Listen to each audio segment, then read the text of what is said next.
My name is Naomi Fields, and I have lived all my 28 years on this plantation in the red clay country of Georgia, where the cotton grows tall and white as far as the eye can see, and where the heat sits on your shoulders like an invisible hand pressing you down into the earth. I was born in a cabin with walls that let the wind through, delivered by my mama's own trembling hands, because no doctor would come for a slave woman's labor. My first breath was drawn in a room that smelled of sweat and fear, and the wild hope that somehow, against all reason, I might be born into a different world than the one that waited outside that door. I was not. Master Harrison owns this land, and he owns me, and he owns my children. My Elijah, who is 9, and my sweet Clara, barely 6, and he owns the labor of my hands and the ache in my back and the exhaustion that lives in my bones. But there are things he does not own, though he believes he does. He has never understood that. He looks at me and sees property, sees a woman who lowers her eyes and says, "Yes, Master," and moves through his world like a shadow designed to serve. He sees obedience. He sees submission. He has never seen my strength. The plantation stretches across hundreds of acres, a kingdom built on suffering, where the big house sits up on the hill like a white monument to cruelty, its columns gleaming in the morning sun, while we who make its wealth possible live in rows of cabins that lean and sag and barely keep the rain out. I wake before dawn every day, my body protesting before my feet even touch the floor, and I wake my children, and we move through the gray light toward another day of labor that will break our bodies, but must never break our spirits, though Master Harrison believes it already has. He watches me sometimes, standing on his porch with his glass of whiskey, his eyes following me across the fields. There is something in his gaze that has always unsettled me, a kind of assessment, as though he is calculating my worth the way he might examine a horse or a plow. He speaks to me the way he speaks to all of us, in commands, never questions, in words that assume we have no thoughts of our own, no desires, no dreams that exist beyond his needs. "Naomi, take this to the kitchen. Naomi, my wife needs her dress mended. Naomi, work faster." Always my name, never with respect, just a label attached to a thing he believes he controls completely. But he has never asked me what I think. He has never wondered what I feel when I look at my children and know they will inherit this same bondage, this same crushing weight of being owned. He has never considered that beneath my silence there is a mind that thinks, a heart that grieves, a soul that refuses to be reduced to what he sees. What I fear most is not the lash, though I have felt it. What I fear most is not hunger, though I have known it. What I fear most is that my children will grow up believing what Master Harrison wants them to believe, that this is all they are, that this is all they deserve, that the way he sees us is the truth of who we are. Every night, after the work is done and my children are lying beside me in our cabin, I whisper stories to them. Stories my mama told me about Africa, about ancestors who were kings and queens, about people who were free. I tell them these stories like prayers, like medicine, trying to plant something in their hearts that slavery cannot touch. "Mama," Elijah asked me last week, his eyes serious and old beyond his years, "why doesn't Master Harrison have to work like we do?" I felt my heart clench. My boy is starting to ask the questions that have no good answers, the questions that expose the obscene injustice of this world we are forced to inhabit. I smoothed his hair back from his forehead, feeling the weight of all I could not say, all I could not promise him.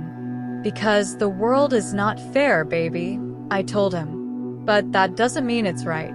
And it doesn't mean it will always be this way." He looked at me with those eyes that see too much. "Do you think we'll ever be free, Mama?" I held him close, breathing in the smell of him, sweat and sun, and the particular sweetness of a child who still believes his mother might have answers to impossible questions. "Yes," I whispered, and I meant it, even though I didn't know how or when. Yes, I believe that with everything in me. Master Harrison would have laughed to hear me say such things.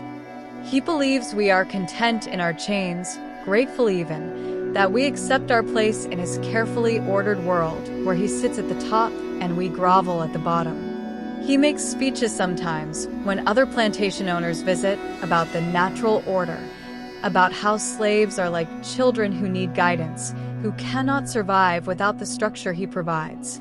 I've stood in the shadows of the big house, serving drinks, listening to him talk about us as though we are not fully human, as though we do not have the same capacity for pain and love and longing that he does. He never sees the looks we exchange when his back is turned. He never hears the songs we sing in the fields, songs that sound like spirituals but carry messages of resistance, of survival, of a freedom he cannot imagine we are capable of conceiving.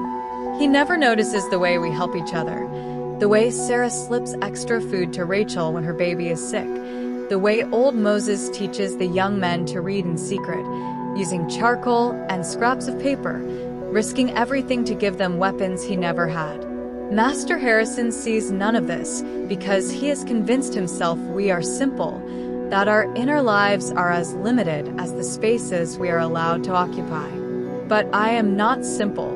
My love for my children is not simple. My determination to survive, to preserve something of myself that he can never touch, that is not simple either. The days bleed together here, one into the next, marked only by the changing seasons and the endless cycle of planting and harvesting, of labor that enriches others while leaving us with nothing but exhaustion. Summer is the worst. The Georgia heat is brutal, unforgiving, and the cotton fields stretch endlessly under a sun that beats down like judgment. My hands are scarred from years of picking, my fingers moving with a speed born of necessity, because to work slowly is to invite punishment, and I cannot afford punishment. I have children who need me whole. Master Harrison's eldest son, Thomas, has taken over much of the day-to-day running of the plantation. He is worse than his father in some ways, younger, more volatile, quicker to reach for the whip. He walked through the fields yesterday, his boots kicking up dust, his eyes scanning our bent backs with an expression of contempt so naked it made my stomach turn. When he stopped beside me, I kept my eyes down, kept my hands moving, my heart hammering against my ribs. "You're slowing down, Naomi," he said, his voice carrying a threat like a coiled snake. "No, sir," I said quietly. "Same pace as always." He stepped closer, and I could smell the tobacco on his breath, the whiskey he drinks even in the morning. "Don't contradict me, girl. I say you're slowing down. You're slowing down." I swallowed the words I wanted to say, swallowed my anger, swallowed my dignity, and simply nodded. "Yes, sir. I'll work faster." He studied me for a long moment, and I felt his gaze like hands on me, invasive and possessive. Then he moved on, and I released the breath I had been holding, my hands shaking slightly as I returned to my work. Sarah, working the row next to mine, caught my eye and gave me the smallest nod, a gesture of solidarity, of shared understanding. We all know this dance, this constant navigation of men who hold our lives in their careless hands. But what Thomas and his father never understand is that their cruelty does not break us the way they intend. Yes, it hurts. Yes, it leaves marks both visible and invisible. But it also clarifies things. It reminds us exactly who they are and what they are capable of, and it strengthens our resolve to protect what they cannot see, cannot touch. At night, in the privacy of our cabin, I let myself remember things. I remember my mama, who died when I was 15, worked to death in these same fields. I remember the songs she sang, the stories she told, the way she held my face in her work-worn hands and told me, "You are more than what they say you are, Naomi. Don't ever forget that." I remember my husband, Jacob, sold away 5 years ago when Master Harrison needed money and decided our family was expendable. I remember the sound of my own screaming as they dragged him away, the way Elijah cried for his father for months afterward, the way Clara asks about him sometimes, even though she was too young to remember his face. Master Harrison watched all of that happen with the detached interest of a man observing weather. He never apologized. He never acknowledged the violence of tearing apart a family. To him, it was simply a transaction, a necessary business decision. He looked at my grief and saw nothing that mattered. But my grief matters. My love for Jacob, even though he is lost to me now, matters. The way I continue to survive, to raise my children, to find moments of beauty and connection even in this place of profound ugliness, all of it matters, regardless of whether Master Harrison has the capacity to see it. There are small acts of resistance woven into every day here, invisible to those who refuse to see. When Mistress Harrison orders me to prepare dinner, I take my time, moving with deliberate slowness that looks like obedience, but is really defiance. When Thomas shouts orders, I comply with my face carefully neutral, my thoughts entirely my own. When they speak about us as though we are not in the room, I listen, I learn, I remember everything. Knowledge is power, even here, especially here. Last month, I overheard Master Harrison and Thomas arguing in the study while I was cleaning. Thomas wants to sell more slaves to invest in new equipment. Master Harrison thinks they should wait, that the war everyone whispers about might change things. They spoke about us like livestock, debating our value in dollars and cents, never once considering that we have families, connections, lives that matter beyond their balance sheets. I carried that knowledge back to the quarters, shared it in whispers with the others. We need to know what is coming, need to prepare as best we can. Moses thinks the war, if it comes, might bring freedom. Sarah is less optimistic, having lived through too many disappointments to trust in the promises of white men's conflicts. But we all agree on one thing. We will not be passive victims of whatever happens. We will make choices, take actions, preserve our humanity, regardless of the circumstances. Master Harrison believes I am simple, loyal, content with my chains because I do not openly rebel. He mistakes my strategic silence for acceptance. He mistakes my survival skills for submission. He looks at me and sees exactly what he expects to see, never imagining that behind my carefully neutral expression is a woman who thinks, who plans, who hopes, who dreams of a day when my children will not have to bow their heads to anyone. He never asks what I want. He never wonders what I think about when I am alone. He never considers that I might be anything more than the two-dimensional character he has written for me in the story he tells himself about the natural order of the world. This is his fundamental blindness, his inability to see beyond his own assumptions, his own prejudices, his own desperate need to believe that the system he benefits from is just and right and inevitable. But I see him clearly. I see his weakness, his cruelty, his fear of losing control. I see how he needs us to be inferior to justify what he does to us. I see how his entire worldview depends on never acknowledging our full humanity. And in seeing him clearly, I have come to understand something vital. His vision of me has no power over who I actually am. The turning came on a Tuesday in September, when the cotton was ready for harvest and the air carried the first hint of autumn's relief from summer's cruelty. I was working in the big house that morning, polishing silver in the dining room, when I heard raised voices from Master Harrison's study.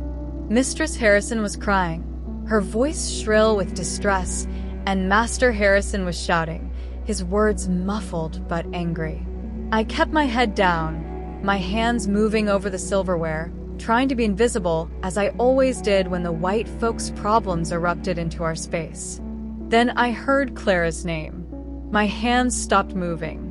My entire body went still as I strained to hear, my heart suddenly racing with a mother's instinct that something was very wrong.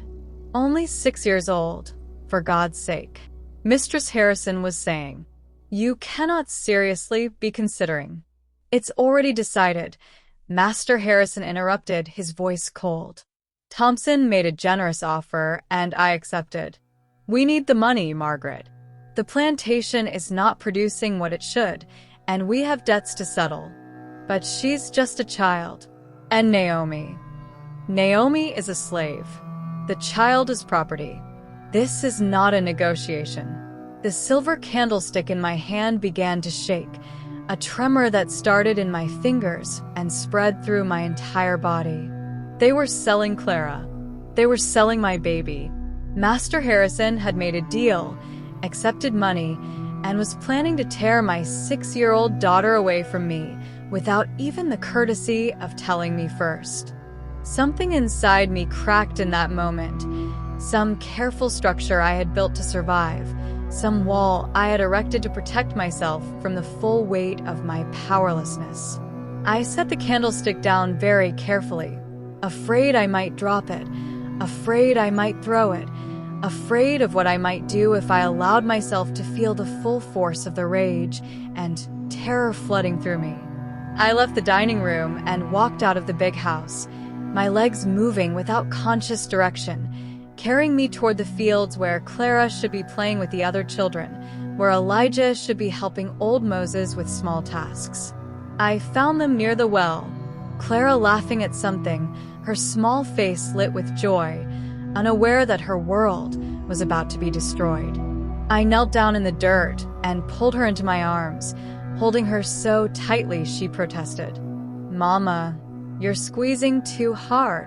"I'm sorry, baby," I whispered, loosening my grip but not letting go, breathing in the smell of her, memorizing the feel of her small body against mine. Elijah came over, his expression concerned, always so perceptive to shifts in emotional weather. "Mama, what's wrong?" I looked at my son, and I made a decision. Not the decision Master Harrison expected. Not submission. Not quiet acceptance. Not the breaking of spirit he had probably anticipated if I even found out about his plans. "Nothing is wrong," I told Elijah, and I meant it with a clarity that surprised me. "Nothing is going to be wrong. I promise you." That night, I did not sleep. I lay in the darkness of our cabin with my children on either side of me, and I thought about every story my mama had ever told me about strength, about survival, about the power that lives in a woman's heart when she has nothing left to lose. I thought about the Underground Railroad, about people who had run and made it to freedom. I thought about the risks, about the likelihood of failure, about what would happen if we were caught.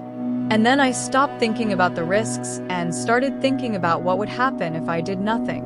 Clara, sold away to a stranger, growing up without me, without her brother, without anyone who loved her. Elijah, eventually sold to, or broken by this place, or worse, accepting it, internalizing the lies Master Harrison told about who we were supposed to be. And me, living with the knowledge that I had had a choice and had chosen the safe path of submission over the dangerous path of resistance. I could not do it. I could not choose that.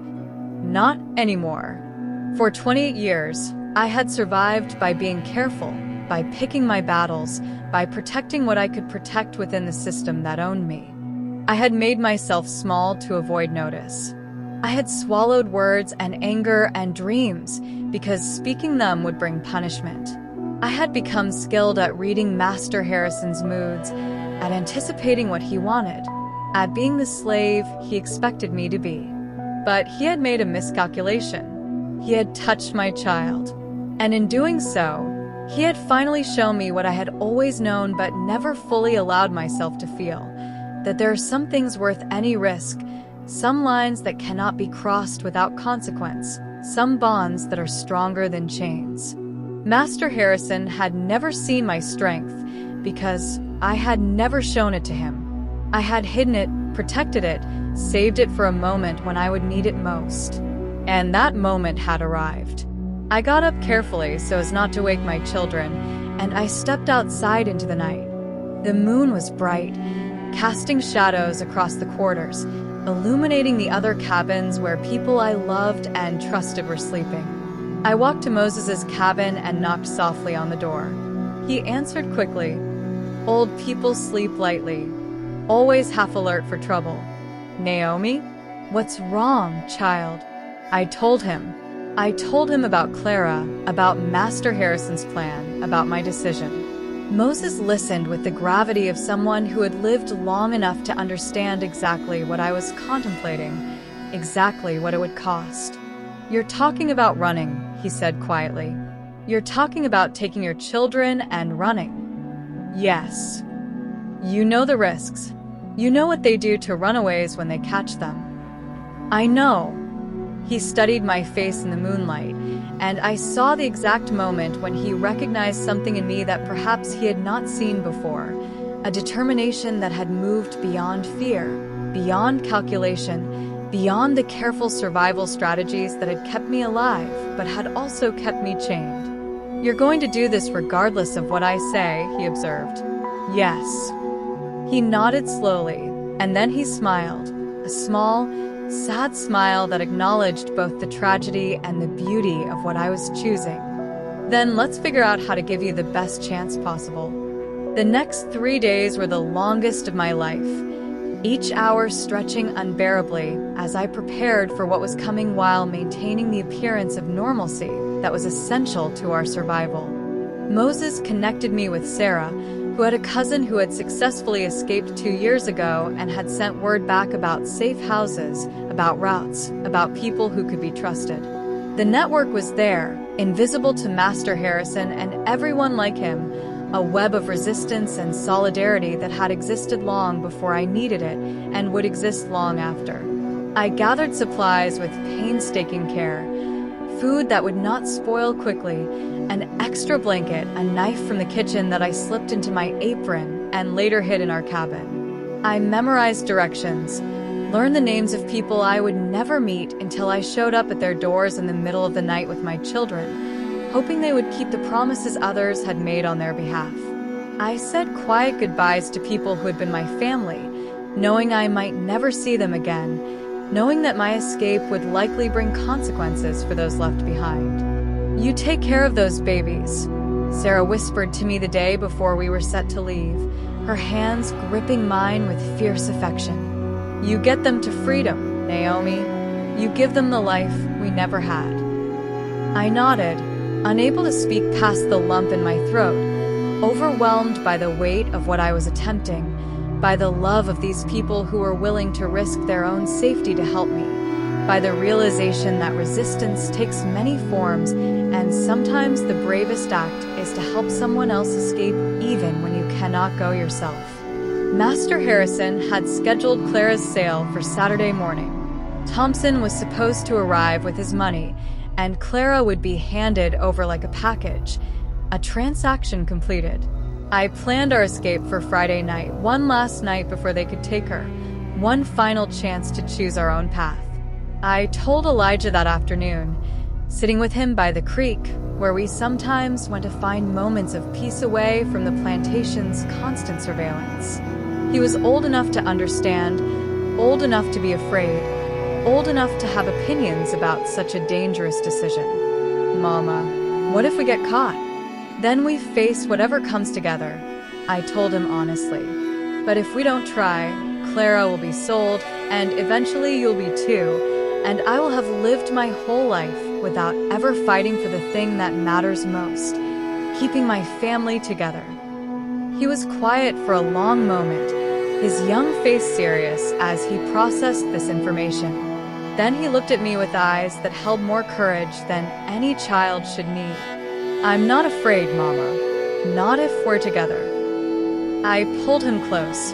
This boy who was growing into a man in circumstances that would have destroyed someone with less strength. This child who had inherited both his father's determination and my stubborn refusal to accept what others insisted was inevitable. Friday night came with clouds that covered the moon, A blessing, Moses said, though it would make travel harder. I woke my children in the deep darkness before dawn, dressed them in the warmest clothes they had, and held them both close for one long moment in the cabin where they had been born, where they had spent every day of their lives. "We're leaving," Clara whispered, still half asleep, confused. "Yes, baby. We're going on an adventure. But you have to be very quiet, understand? Very, very quiet." She nodded against my shoulder, and Elijah took her hand, already stepping into his role as big brother, as protector.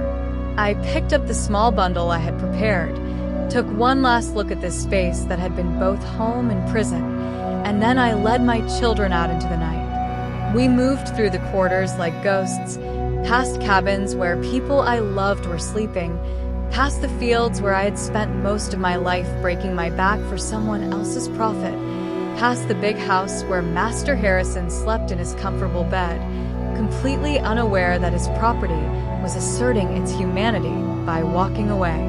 The edge of the plantation seemed impossibly far, every sound magnified in the darkness, a dog barking in the distance, the rustle of wind through trees, my own heartbeat loud in my ears. Clara stumbled once, and I caught her, lifted her into my arms though she was getting heavy, carried her because we could not slow down, could not afford to make noise, could not risk being discovered. And then we crossed it, the boundary line, the edge of Master Harrison's land, the invisible border between captivity and the possibility of freedom. My feet touched ground that did not belong to the man who had owned me my entire life, and I felt something shift inside me, some fundamental change that could not be undone regardless of what happened next. We walked through the night, following the directions Moses had given me, moving toward the first safe house, toward people who might help us or might turn us in, toward a future that was uncertain, but was at least ours to shape. Elijah held Clara's hand when I needed to put her down, keeping her moving when she got tired, singing soft songs to keep her spirits up. My son, all of 9 years old, showing the kind of courage that would have made his father proud. As dawn approached and we finally saw the small farmhouse Moses had described, I allowed myself to feel something I had not felt in 28 years. Not hope exactly, but something close to it. A sense that perhaps the story Master Harrison had written for my life was not the only story possible, that perhaps the strength I had hidden all these years was enough to create a different ending. We knocked on that door as the sun rose, and when it opened to reveal a black woman with kind eyes who took one look at us and said, "Come in, quickly, you're safe here," I felt my knees nearly buckle with relief and exhaustion, and the overwhelming realization that we had actually done it. We had taken the first step. We had chosen ourselves over the system that wanted to destroy us. And Master Harrison, sleeping peacefully in his big house, still had no idea what I was capable of. He had never seen my strength. He had never imagined that the quiet woman who said, "Yes, Master," and kept her eyes down was memorizing escape routes and learning about the Underground Railroad and planning her liberation. His blindness was complete, and it had cost him. We traveled for 6 weeks, moving from safe house to safe house, walking mostly at night, hiding during the day, relying on the kindness and courage of people who risked everything to help strangers escape bondage. There were close calls, dogs tracking our scent that we lost by wading through a creek, patrollers on the road that we avoided by hiding in a barn for 14 hours without moving, moments when Clara cried and I had to hold my hand gently over her mouth while whispering promises of safety I was not certain I could keep. But we kept moving. We kept surviving. And with each mile between us and the plantation, I felt something growing inside me that I had not fully allowed myself to feel while I was still within Master Harrison's reach. Pride. Not pride in the sense of arrogance, but pride in the pure sense of recognizing my own worth, my own strength, my own capacity to protect what I loved regardless of the odds. Elijah grew taller during those weeks. Or perhaps he simply stood straighter, no longer bowed under the weight of slavery's expectations. Clara asked fewer questions about where we were going and more questions about where we would live when we got there, when she could play outside without hiding, when she could speak in a normal voice instead of the whisper that had become our default language. "Soon, baby," I told her.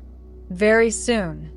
We crossed into Pennsylvania on a cold October night, guided by a white Quaker man who told us that here, in this state, we were legally free. The words did not feel real at first. Freedom was a concept I had dreamed about but never truly believed I would experience. I stood on free soil with my children beside me, and I waited to feel different, to feel transformed, to feel the weight lift. It did not happen all at once. Freedom, I learned, is not a single moment but a gradual unfurling, a slow recognition that you can make choices without asking permission, that your children belong to you and you to them, that your body is your own, and your labor is your own, and your future is your own to imagine. We found work in Philadelphia, in a community of freed Black people who helped us establish a new life. I took in laundry and sewing. Elijah found work with a shopkeeper who was teaching him to read and write with proper lessons, not secret midnight sessions with charcoal. Clara started school, something I had never imagined possible for my daughter, and she came home every day with stories about books and numbers, and a teacher who called her smart. One evening, about 3 months after we arrived, I was sitting on the steps of our small rented house watching my children play in the street with other children, free children, all of them, laughing without fear, when I finally allowed myself to think about Master Harrison. I wondered if he had been angry when he discovered we were gone. I wondered if he had sent men after us, if he had raged about the loss of his property, if he had ever, even for a moment, considered why we had run. Probably not. Men like Master Harrison rarely question their own assumptions. He probably told himself a story about ungrateful slaves, about the inherent dishonesty and unreliability of Black people, about how he had treated me well, and this was how I repaid him. He probably never once wondered what I had felt when he decided to sell my daughter, never once considered that a mother's love might be stronger than his chains, never once recognized that his failure to see my humanity did not make me less human. I thought about the woman I had been on that plantation, careful, strategic, always calculating the safest path. I did not regret her. She had survived impossible circumstances with her spirit intact. She had raised children who knew their worth even when the world told them they had none. She had protected something precious while appearing to submit. But I was not her anymore. I was the woman who had walked away from slavery with her children. I was the woman who had risked everything and won. I was the woman who had discovered that the strength Master Harrison never saw was real, was powerful, was enough. I still thought about those I had left behind, Sarah and Moses and all the others who remained enslaved, who had helped me escape even though they could not come. I sent money when I could, through the network that had saved us, supporting the work of liberation that continued whether or not individual masters ever acknowledged it. And I waited for the day when they too would be free, when the system that had stolen so much from so many would finally collapse under the weight of its own injustice. That day came, though not as soon as I hoped. The war Master Harrison had worried about did happen, and it did bring an end to slavery, though at a terrible cost of blood and destruction. By the time the Emancipation Proclamation was signed, Elijah was a young man working as a carpenter, Clara was reading at a level far beyond her years, and I was helping other escaped slaves find their footing in freedom, using my own experience to guide them through that difficult transition from being property to being people in the eyes of the law. I never saw Master Harrison again. I heard through various channels that the plantation had failed, that he had lost everything in the war, that he died bitter and broken, still blaming others for what had been his own moral failure. I felt no satisfaction in his downfall, only a kind of tired sadness that he had lived his entire life without ever understanding the most basic truth, that you cannot build prosperity on the suffering of others without eventually paying a price, that cruelty always costs more than it yields, that the people you refuse to see as human will one day prove you wrong in ways you never anticipated. My children grew up free. They married and had children of their own, and I told those grandchildren stories about where we came from, about the plantation in Georgia, about their great-grandmother who sang songs of Africa, about the night we walked away from slavery and toward ourselves. I told them so they would know that freedom is not given but taken, that strength is not always visible but is always real, that the people who oppress you do not get to define who you are. And I told them about Master Harrison, not with bitterness but with clarity, about a man so limited by his own prejudices that he spent his life looking at a strong woman and seeing only a slave, about how his blindness had been both his weapon and ultimately his weakness. On the day I turned 65, sitting on my porch in Philadelphia watching the sun set over a city that had given me what Georgia never would, I thought about that moment in Master Harrison's dining room when I heard him planning to sell Clara. I thought about the woman I had been, polishing silver with shaking hands, and the woman I had become, the woman who had chosen courage over safety, who had chosen her children over compliance, who had chosen herself over the story others wanted to write about her life. Master Harrison had never seen my strength because he had never looked for it, had never imagined that it existed, had never believed that I was capable of the very thing I ultimately did, asserting my humanity in the most definitive way possible by walking away from him and everything he represented. His blindness had been my advantage. His assumptions had been his undoing.